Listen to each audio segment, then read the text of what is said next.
जय श्री राम किसान साथियों।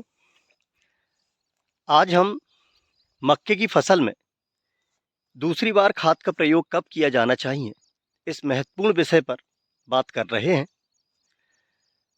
मुख्यतः देखने में आता है कि किसान दूसरी बार खाद डालने में थोड़ी जल्दबाजी कर लेता है, जिससे उत्पादन बढ़ने की जगह नुकसान होता है। आज मैं आपको बहुत ही व्यवहारिक बात बता रहा हूँ।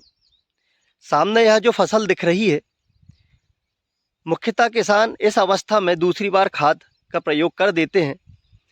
इससे नुकसान यह होता है कि खाद मिलने से पौधे में बहुत तेज़ी से वृद्धि होने लगती है। इससे पौधा बहुत ऊंचाई ले लेता है, जिससे गिरने की समस्या आती है और उत्पादन भी प्रभावित होता है। यह देखने में आया है।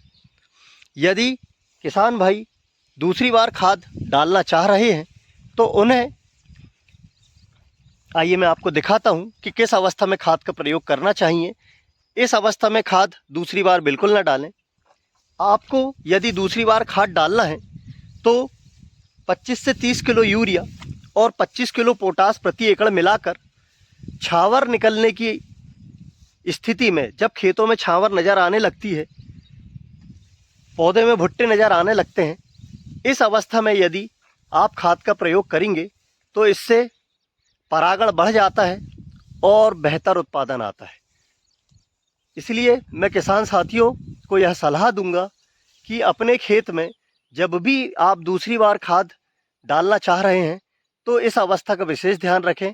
इसी अवस्था में खाद का प्रयोग कर अच्छा उत्पादन प्राप्त करें। जय श्री राम किसान साथियों, आपका प्रेम और स्नेह हमें लगातार मिल रहा है। मैं आपसे ये गुजारिश करूंगा कि हमारे चैनल को लाइक, सब्सक्राइब और शेयर करें और हमारा उत्साह बढ़ाएं। बहुत बहुत धन्यवाद। धरा प्रणाम। जय श्री राम।